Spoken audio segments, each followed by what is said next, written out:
तो hello guys, welcome to our channel. आशा करता हूँ आप सभी अच्छे होंगे, अपना ख्याल रख रहे होंगे। तो आज हम लोग साइंस के कुछ इंपॉर्टेंट क्वेश्चन देखने वाले हैं जो आपके एग्जाम के लिए बहुत ही इंपॉर्टेंट होने वाले हैं। तो चलिए बिना किसी देरी के स्टार्ट करते हैं। सबसे पहला हमारा क्वेश्चन है कि कमरे में रखे रेफ्रिजरेटर का दरवाजा खोलने से कमरे के ताप पर क्या प्रभाव पड़ता है। अगर किसी कमरे में फ्रिज रखा है, उसका दरवाजा आप खोल देते हैं तो कमरे का टेम्परेचर बढ़ेगा कि घटेगा? तो उसका ताप बढ़ेगा। क्यों ताप बढ़ेगा भाई? क्योंकि रेफ्रिजरेटर में लगा होता है कंप्रेसर। जब आप कमरे का जो फ्रिज का जो दरवाज़ा है वो खोलते हैं तो कंप्रेसर और तेज़ काम करने लगता है। जब कंप्रेसर तेज़ काम करता है तो और ज़्यादा हीट जनरेट करता है। तो हीट जनरेट करके कहाँ फेंकेगा? वो कमरे में ही फेंकेगा। तो इसलिए उसका कमरे का टेम्परेचर बढ़ जाता है। ये है पूरा रीज़न। तो जो एसी का भी कंप्रेसर है तो वो घर के बाहर रखा जाता है। आगे क्या, ताप बढ़ने पर अर्धचालकों की चालकता क्या होती है? अर्धचालक समझ गए ना आप, जो बिजली के ना चालक है ना कुचालक है, सेमीकंडक्टर है, तो बीच के हैं। तो भाई ताप बढ़ा तो उनकी चालकता भी बढ़ गई क्योंकि उनके अंदर इलेक्ट्रॉन भी काम करते हैं। मनुष्य की श्रव्यता की सीमा कितनी है? तो इंसान कितने तक सुन सकता है? तो 20 हर्ट्ज टू 20,000 हर्ट्ज इतना इंसान सुन सकता है। जैसे रेडियो का भी आपने फ्रिक्वेंसी पढ़ा होगा, ये फ्रिक्वेंसी की बात हो रही है। हरा कशीश का रासायनिक सूत्र क्या है? तो रासायनिक सूत्र आपके एग्जाम में आ रहे हैं, तो FeSO4 7H2O, ये पूरा रासायनिक सूत्र है हरा कशीश का। कैलोमेल का रासायनिक नाम क्या है? तो रासायनिक नाम भी आ रहा है, मर्क्यूरस क्लोराइड कैलोमेल का रासायनिक नाम है। हीरे की चमक का कारण क्या है? हीरा क्यों चमकता है? प्रकाश का पूर्ण आंतरिक परावर्तन के कारण हीरा चमकता है। तो हीरे से संबंधित एक क्वेश्चन भी आपके एग्जाम में आया था कि कितने टाइप का रंग हीरे से निकलता है और कौन सा सबसे ज़्यादा परावर्तित होता है। तो जो आपने राइट करा था, तो यहाँ पे हीरा क्यों चमकता है? प्रकाश का पूर्ण आंतरिक परावर्तन। तो हीरे के अंदर ही प्रकाश एक दूसरे से टकरा के बहुत ज़्यादा रोशनी उत्पन्न करता है। विद्युत तीव्रता का मात्रक क्या है? तो वो है न्यूटन या कूलाम। विद्युत तीव्रता का मात्रक है। विटामिन ई का रासायनिक नाम क्या है? तो रासायनिक नाम बहुत इंपॉर्टेंट है, चाहे विटामिन ई हो, विटामिन के हो, विटामिन B12 हो। तो टेकोफेरॉन ये विटामिन ई का रासायनिक नाम है। तो ये क्वेश्चन भी इंपॉर्टेंट है। दोस्तों आगे बढ़ने से पहले मैं आपसे एक रिक्वेस्ट करना चाहता हूँ, अगर आपने अभी तक हमारे चैनल सब्सक्राइब नहीं करा, सब्सक्राइब करना और बेल आइकन को दबा दें, because your subscription is our motivation. आप सब्सक्राइब करेंगे तो हमें मोटिवेशन मिलेगा, हम और अच्छा वीडियो आपके लिए लाएंगे। आगे देखते हैं, भारी जल जो हैवी वाटर होता है, आपने सुना ही होगा, क्या है? तो वो है ड्यूटीरियम ऑक्साइड। उसे भारी जल या हैवी वाटर कहते हैं, आपने 8th में पढ़ा भी होगा। आगे है ट्रैकोना रोग किस अंग से संबंधित है?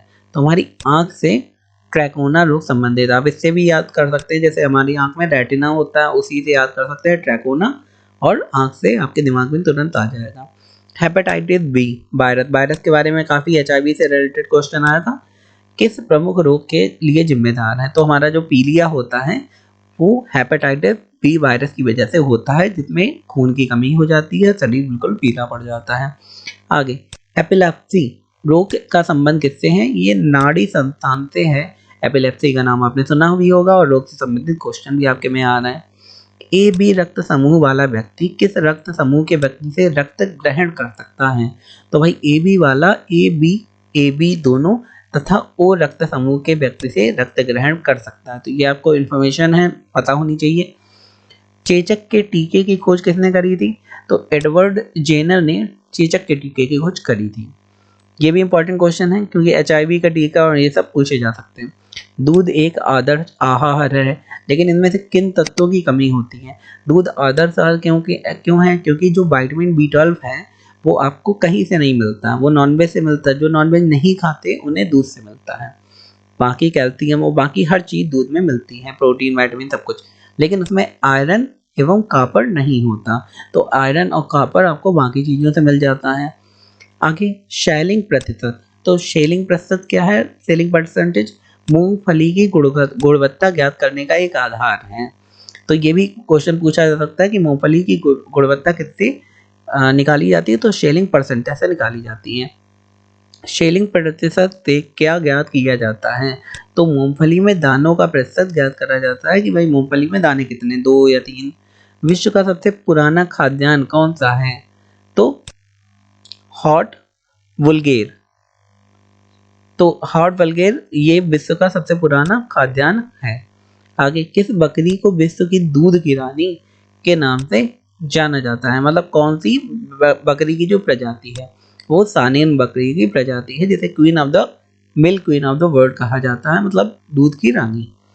हस्तचलित चारा काटने की मशीन तो में फ्लाई व्हील किस प्रकार के लोहे का बना होता है? तो आपने देखा होगा जो घुमा के चारा काटा जाता है वो ढैवा लोहे का बना होता है। तो लोहे का भी किस्म होती है, तो कौन से लोहे का बना होता है ये पूछा गया।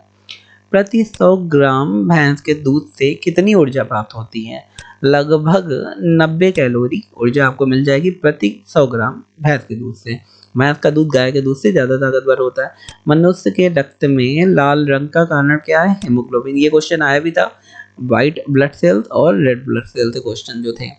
तो मनुष्य में गैस्ट्रिक रस, जो गैस्ट्रिक जूस होता है, जैसे बाइल जूस से क्वेश्चन आपके में बना था, तो गैस्ट्रिक जूस किस अंग से स्रावित होता है?